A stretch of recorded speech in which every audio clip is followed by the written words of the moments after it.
Thank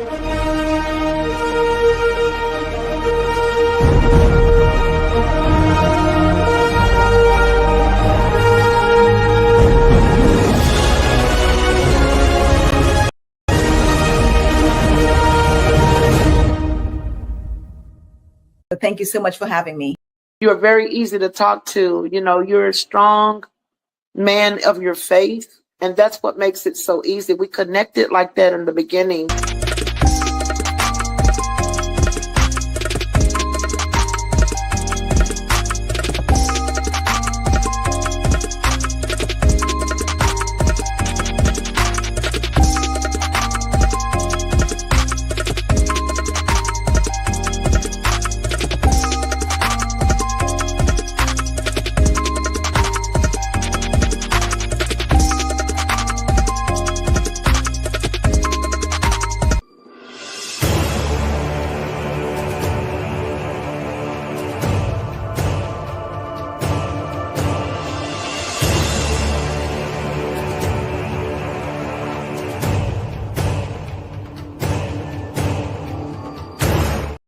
What is up? What is up? What is up? Everyone.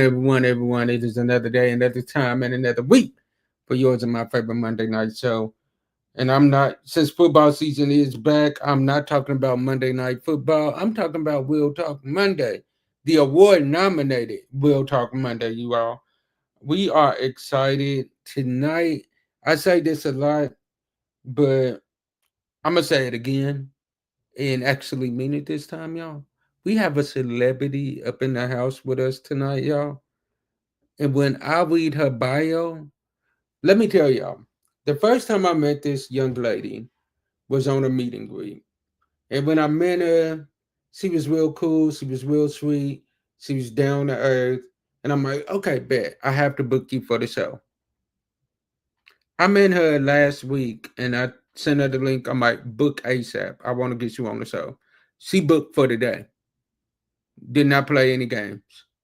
Y'all, let me tell you, when I read her, then she sends me her bio. Y'all, as I read her bio, I want y'all to put legend in the comments as I read this bio. All right. So as I read this bio, I want y'all to put legend in the comments. Okay. So Tanesha Moody is a speaker, certified coach, and founder of C.L.E.A.R Coaching, a woman minority owned empowerment company with leadership roles. All right, y'all, watch this. With leadership roles at Salesforce, Disney, Under Armour, and Marriott, and a theater background, including Broadway's first national tour of Mean Girls. Tanesha helps people navigate rejection, embrace feedback, and lead with clarity and courage through her signature C.L.E.A.R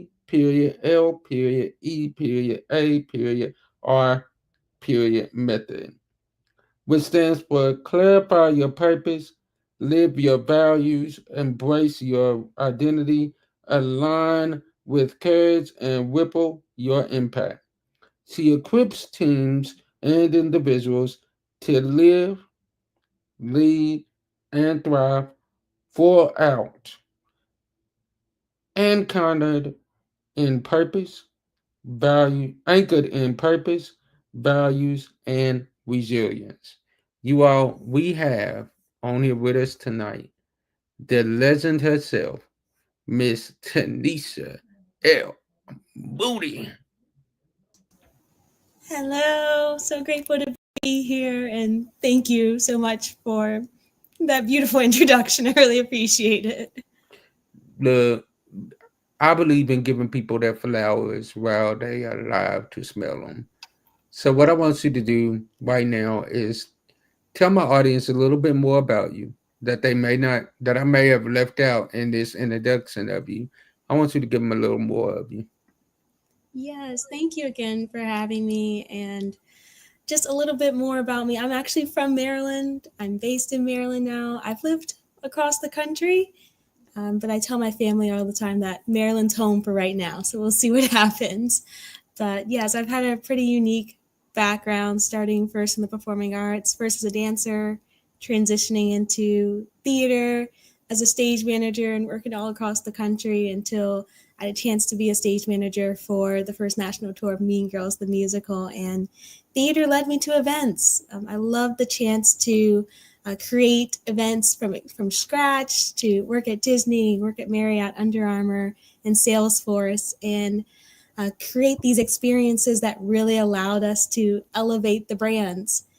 And my favorite part about all those roles, though, from theater, from corporate events, was really helping others, pouring into them, helping them navigate their careers and get to where they want to be and problem solve. And the fact that I get to do that with full out coaching with my organization is so fulfilling.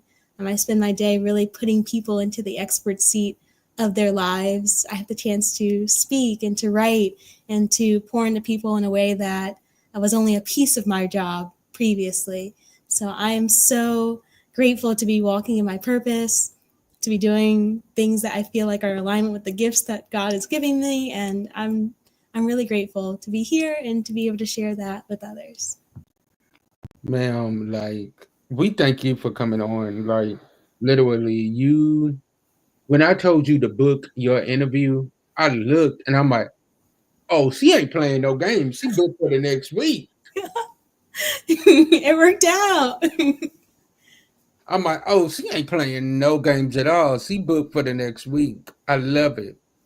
So we're gonna get into this conversation. We're not even gonna call it an interview. We're just gonna have a conversation tonight. Love it. Let's do it. All right. So first off, we're gonna start it off with asking you the hard hitting question. Your leadership roles with Salesforce, Disney, Under Armour, and Marriott. How did those experiences shape your leadership style? What I really loved about working with all of those roles, and I was exposed to a lot of different leadership styles.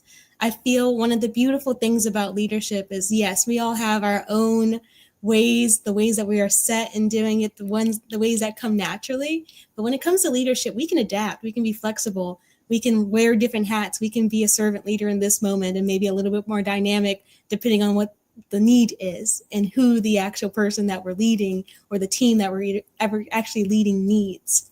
So when I look back on those experiences, I saw a lot of different leadership styles and personalities and dynamics, some that were great and some that were not so great. And I felt like having the opportunity just to be exposed to all of those allowed me to figure out what works for me personally. How do I want to show up for the people I get to lead, the people I get to coach now who are leaders of other teams and other individuals? And I would say what I took away from all of that is that it really is not about me as a leader. It's about the other people. It's about making certain that they're set up for success to navigate the challenges that they are facing, that I'm unblocking things so that they can flourish. And the beautiful thing about that is when other people are flourishing, your direct reports, your skip reports are flourishing, that means that you end up looking good too. I've had the chance to lead hundreds of people, and I love when they reach back out to me and they say like, oh, I'm leading people now. Thank you for being the leader that I needed, for allowing me to fail, to win, to grow, to take up space. So it's such a privilege to have learned that throughout my path. Facts. Because what it does is it shows you that your leadership style was not in vain. Like, they learned something from you. Definitely. And I know I got it wrong sometimes too. And they gave me feedback so that I could get it right and grow and help others. So I'm so grateful for all of those people. Okay. Coming from both the corporate world and the theater stage, what unique lessons did you take from Broadway that you now apply to your leadership coaching? I know that I would not be the leader that I am right now without theater. Theater is something that if you work in the performing arts in any capacity, I strongly believe that you can do anything. Oh, There are yeah. so many transferable skills that come from that industry. There's things in my house. I built that bookshelf because of my theatrical skills and the degree. So thanks, Mom. for paying for my degree if you're watching. But I really appreciate the transferable skills that I had a chance to learn from theater, not just the practical ones of like building things, but the ones about working with diverse personalities and people from different backgrounds. Like it's just a melting pot of individuals in that space with different dynamics and different styles and different ways of thinking and creating, and being able to work collaboratively to create something that makes an impact on others. You can take that skill set anywhere. And I'm so grateful that I've been able to take that skill set everywhere throughout my stage management piece, because as a stage manager, you're maintaining the vision of the director's creativity after they've left and moved on to their next project. You're making certain that the emotional journey of a production is followed and that the lights are on, that the cues are called. It's a lot of pieces that are logistical that happen behind the scenes, and that requires a lot of organization, a lot of spreadsheets. So now from that theatrical experience, I have my life built out in spreadsheets, my goals, my values, all of those pieces are built out in an organized fashion. I took that from my theatrical background too. Wow, that's good. I like that. You said because of what you learned in theater, it's not only helped you with some things, but it helped you with a lot of things throughout your life. Definitely. See, I did speech and drama a long time. In Really? middle school, I did speech and drama for forever. Then when I got into high school, I did band for 1 year. And then after that, I dropped band after my freshman year and I went into chorus. And we did like a lot of plays, a lot of everything. So yeah, I have a little bit of that theater in me too. Oh, I love that. That's awesome.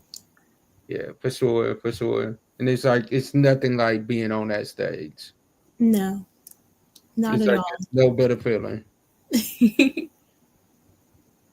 All right, so we're gonna go with another question for you.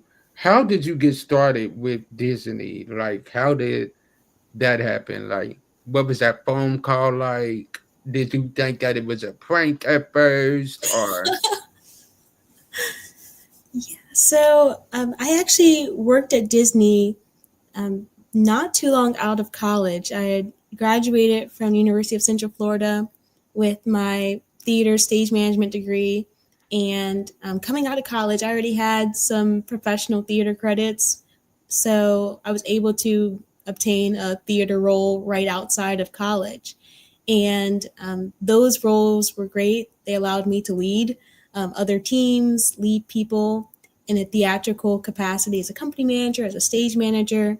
And this Disney opportunity just came up in like my inbox. It was like one of those Indeed postings or LinkedIn postings. I can't remember, but I wound up applying to it directly. And they actually wanted me to start earlier, but I was already in a theater contract, so I wasn't able to take that role. But it was with the Disney Event Group, and the opportunity came back around. They came back a little bit after one of my contracts was finished, so the timing just worked out perfectly. And that role felt like theater on fire. Like events really are theater performances if you really think about it. Usually with a larger budget, but still you are creating things and you only have one time to get it right. So a lot of my stage management skills really transferred over seamlessly into the events realm. So Disney was my first introduction to events. Since I did go to school in Orlando for undergrad, Disney roles were common. There's very common for actors to be working there, for stage managers to intern there. We had people on our board internally for the performing arts that had connections to Disney, that had worked at Disney. So it really was an avenue that was an option for us, that was always on the table for those that went to my school. And it happened after I graduated. what's what's up? So, like, did you like dress up as any other characters, or was you more of the behind the scenes person? Yeah, so I had the opportunity to work behind the scenes, worked with clients that were bringing their companies to Disney for events. worked on a lot of different types of events, corporate ones, tech events, billionaire clients that had money that wanted to create an experience that nobody else had before, Mm-hmm. weddings. So I didn't have a Oh chance wow! to, Oh wow! yeah. Weddings. Mm-hmm. Yeah, it was really great. Oh, that's what's up. I can only imagine how amazing that was. It was like seeing the magic that takes place to bring that magic to life was really awesome. I had a chance to work with like the Thanksgiving parade that they do every year through Disney. I had a chance to work behind the scenes on that production, seeing like Ariana Grande and Seal and all these great stars. Tori Kelly was on that year. That year, Jason Derulo, I think, was on the year I had a chance to work on that one. Just kind of being a small part of the logistics of that experience was something that I really appreciated and helped me flourish further in my career too. I like that. I like that. So now I do have one more question about Disney. Sure. Because you said you worked a lot with the Thanksgiving Day parade and stuff like that. Now that is normally a big production every year. Mm-hmm. How long does it take them to start working on that? Like, is that like as soon as the other one is done, you may get one day off, but you already starting to work on the next year? Yeah. So while I was there, I didn't directly work with the team that was doing the overall planning. I had a chance to come towards the end when things are already kind of baked and I could be on site logistical support. But hearing from the teammates that I had a chance to connect with, they are working on a lot of those programs year round. It takes a lot to create those types of Right. experiences. And there's so many different people and hands involved in it. So it's definitely something that is continuously going on. But for other events, we had some other large scale ones where it was a very quick turnaround. They were like, hey, we want to have something in like a couple weeks. So it really just depended on what was going on and whose team that I had a chance to work with at that time. That's what's up. I like that. I like that.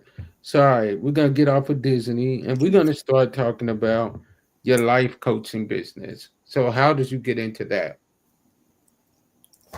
So while I was at Salesforce, because of the level that I was at, I actually was provided my own executive coach. And it was a very cool introduction to coaching, to be on the receiving side as a client. And my coach really cemented me as the expert in my life. And we were able to really kind of unpack and see that, like, the favorite things about all of my previous roles from theater, from the corporate events, even when I was doing at Salesforce, my favorite part was really pouring into the other people, leading them and developing them. And I worked through a lot of that with my coach personally. And it was a layoff at Salesforce that actually kind of forced me to consider, like, maybe there's something out there for me that allows me to focus on the things that I really just want to focus on.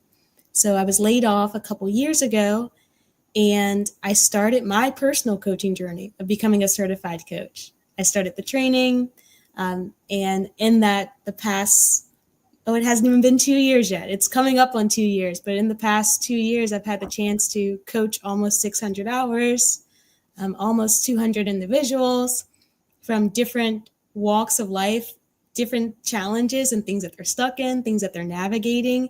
And throughout that time of developing as a coach for others, I also was doing a lot of inner work with myself, with God, unpacking what actually is my purpose and how can I bring that to life in a career and a business. And here we are. Mm. So, in other words, what you're saying is, while you was preparing to coach others, in the words of Michael Jackson, you was looking at that person in the mirror, like, okay, what do I need to work on to improve myself? Exactly, exactly. And that's where the C.L.E.A.R method came about.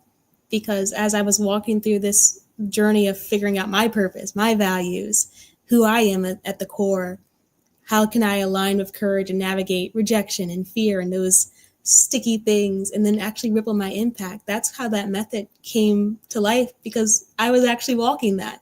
And now I get to help other people walk their own journey and get clear on who they are, their purpose, their values, and how they want to make an impact in the world. I like that. I like that. I like that. How you said that because you unpacked your baggage, now you're able to help other people unpack theirs. Yes. But first, you had to do the work yourself. That's kind of like preaching a sermon where the sermon has to hit you before it hits anybody else. Mm, that is so true. That is so true. And I love I love the opportunity to hear other people's testimonies as well, and to Mhm. hear how they've navigated things and how they've gotten there. I collect stories. I'm curious naturally. I ask a lot of questions, and the fact that I get to do that on a daily basis is really fulfilling. But hearing how people have navigated things, and you can take bits and pieces of it and then apply it to yourself. But that only happens if people have the courage and the vulnerability to actually share it. Yeah. Not everyone's talking about their rejections or their multiple layoffs like I've gone through. I share it all the time, but a lot of people, we don't know. We don't hear how other people have navigated that. But the fact that I've navigated it and now I get to share it so that I can help somebody else, that's one of the biggest pieces I think that we're supposed to do on this life. Because we overcome by the testimony. Mm-hmm. We are overcome by our testimony. The only way that we're gonna make it out is by letting other people know that, like, yo, look, because of God and God alone, like, I was able to make it out. And if He can do it for me, I know He can do it for you. Like, you just gotta keep believing in Him. That is so true. That is so true. And I'm so grateful that I have my faith in that and I get to share that with others. Because honestly, I've been working a lot on, I mentioned before we started about a book that I've been writing. And one of them is really about discovering our purpose and how we have to do that in tandem with God. So it's such a gift.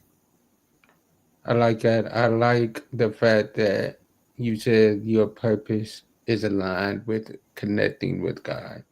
Because until you know who God is, you don't know what your purpose Mhm. is. You will never know what your purpose is until you connect with the Master. The one that already knew the purpose that He had for you and the plan that He had for you. You got to connect with Him before you do anything else. All right, so we got So a few true. more questions for you, and then we're gonna play a little game. We're gonna play a little Okay. game with you here in a little bit. All right. So my next question: you talked about your rejections that you faced. Can you tell us one of the rejections that you faced, and how you navigated through it, and how it turned into your growth now? Definitely. Rejection has been such a constant part of the story for myself. And it's also a piece that I don't think ever is going to go away. I don't think rejection ever completely goes away, or fear, or any of those things. But I feel that if we can figure out how to navigate it, can change our mindset around it, and do it hopefully in tandem with God, it makes it a little bit easier. And some of the major rejections that I experienced was definitely that layoff from Salesforce. That definitely felt like a rejection. And I feel like I need to take a little step back, because how I perceive rejection is basically anything that can potentially result in a no when you would like it to be a yes. So that's how I personally define rejection. And I see it as like if we put an offer on the line, such as, hey, I want to work for this company, or I want to go out with this person, or I want to hang out with this person, or anything like that, that could result in a yes, but you get a no. I define that as rejection personally. So I feel like my once that layoff hit, it kind of opened the door to a whole lot of rejections. So I was, of course, because you get laid off in this economy, you're like, oh, got to go find a new role. So I was out there and applying to opportunities. Of course, I have some great things on my resume, so I was getting great interviews. And the weirdest things were happening. Like, yes, I was getting those automatic rejections, like, no, thank you for applying, but we don't even want to talk to you. But I was also getting these interviews for some really cool companies, like a lot of the fame companies. And then the roles were just like disappearing. I had like a hiring manager leave.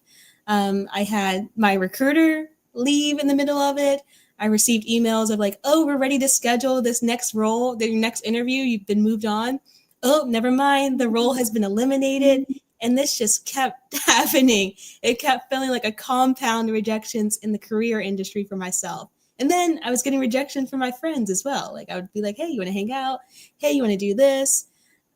I would reach out to family and friends and like, hey, I'm having this party.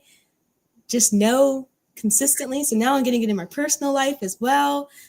Sometimes my cat was rejecting me too. So it just felt like rejections were just happening back to back to back. And I actually started to do a lot of work around like, all right, why am I taking these things so personally? And it hit me actually that all of these rejections were not rejections for me personally. They were rejecting my offer. They weren't rejecting me. They were rejecting my offer to hang out, my offer to give my experiences and my skills to this job, my offer to provide comfort. Like those were the things that were being rejected, not me personally. And the chance to reframe how I saw this, that I wasn't rejected, my offer was, opened up the door to me in a fashion that I could not even fathom. I actually started like actively seeking out rejections. Like I was sitting out like on. I like that. I like that. It was crazy. I was sending text messages to the people knowing that they were going to say no. Like I'm about to go to this place. Like I'm going to leave in 30 minutes. Oh no, I can't go. Like I was actively seeking them out. So if my friends or family are watching this and they're wondering like what was happening, now you know. I'm still doing it. I still actively seek out rejections, and that foundation allowed me to put myself out there to really kind of live full out how I want others to live, how I want to live, because I know that to live full out, I have to put myself out there. I have to put my offers on the line.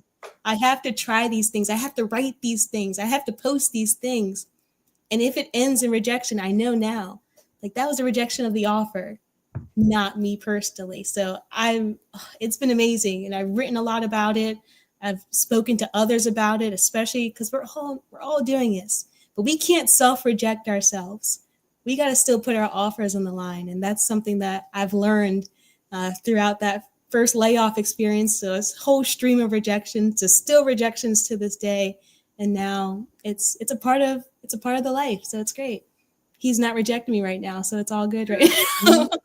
You told me that he sometimes makes appearances. He Okay. does. The famous cat. I asked her at the beginning of the show, before we even started recording, I said, let me see the famous cat. She said, he's taking a nap right now. And there he is. He's here. This is Kiwi. So, okay, we're going to play a little game entitled This or That. Okay. So, all right. So, what is going to happen is I'm going to give you a couple of options. And then within these couple of options, you got to pick one to get rid of. Okay. So, because I know you have a Disney background, I'm going to go with Disney first. Let's do it. Mickey or Minnie? Oh. Man, we got to get rid of Minnie. Okay. Aladdin or Hercules? We can get rid of Hercules. Okay. Daffy, Duck, or Goofy? We can get rid of Daffy. All right. All right. So now we're gonna get out of the Disney characters, and I'm gonna go into some music. Okay. Let's Michael do it. Jackson or Prince? Oh. Prince can go. Okay. Whitney Houston or Diana Ross? Diana's got to go. Okay. Okay. New Edition are Boys to Men. New Edition can go. Okay. Okay. All right. So now we're gonna go into the movies. Okay. Tyler Perry or Spike Lee. Oh man. Okay. Both of them made some I classics. know, and what they've done for the Black community. Oh goodness. Okay. I feel like Tyler probably has to go. I Yes. can respect that. I can respect that. Yeah. Okay. Denzel Washington or Cuba Gooding Jr. Cuba Gooding Jr. can go. Okay. Okay. Halle Berry or Sanaa Lathan. Oh, probably Sanaa. She can go. Okay. Yeah. Okay. All right. Now I'm gonna go into the gospel industry real quick. Okay. All right. Donnie McClurkin or Fred Hammond. Probably Donnie. Yep. Okay. Okay. John P. Key or Kurt Franklin. Oh, Kirk has to stay. He has to stay. See, I gave you a hard one right there though, because I'm going past the John P. Key Kurt. I respect that one though. I respect it. All right. Hezekiah Walker or Israel Horton. Israel can go. Okay, okay. Mary or BB and CC Winans. Oh goodness. I'm going to stick with Mary Mary. It got me through some stuff. So yeah, Mary Mary. All right, all right. Last one for you. Ruben Studdard on.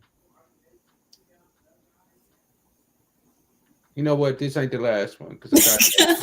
All right. So Ruben Studdard or Deetra Cadden. I really like Ruben. I like Ruben. He can stay.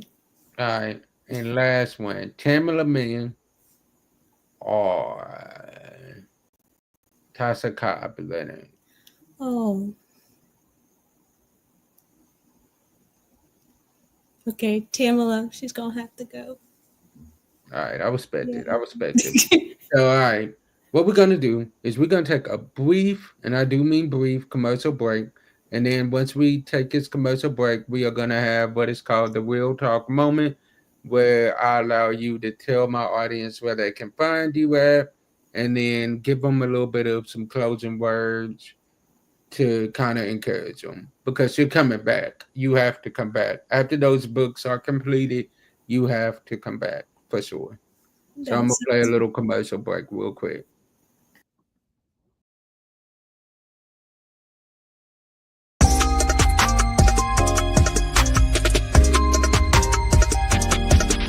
Stop making excuses. Stop trying to see some other person. They're telling you who they are. Listen. So.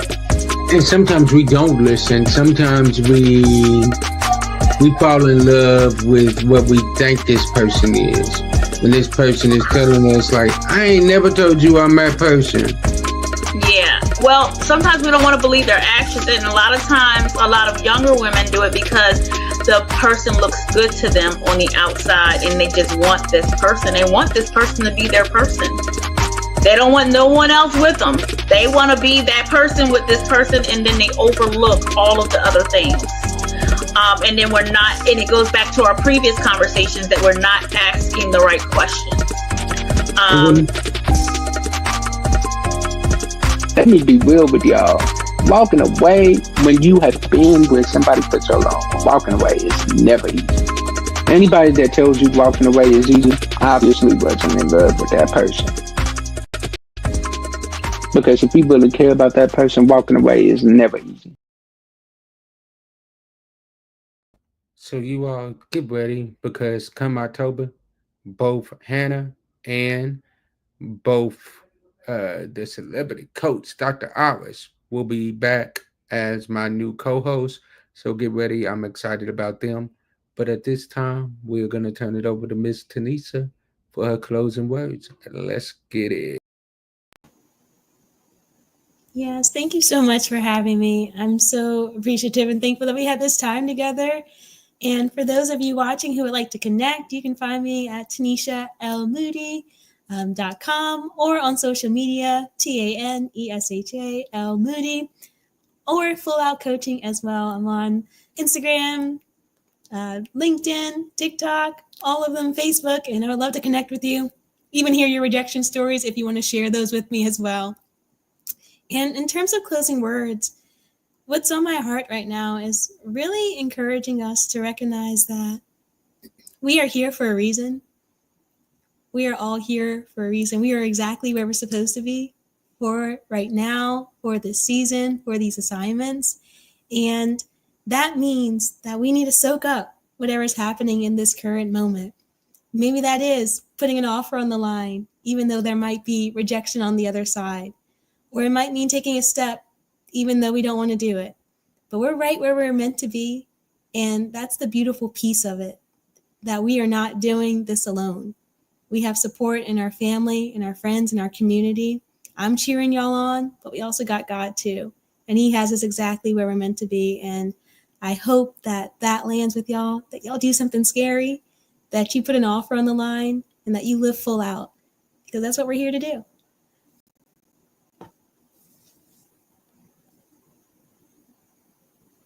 All right, all right, all right. Thank you so much for coming on. Like I said, you will be back.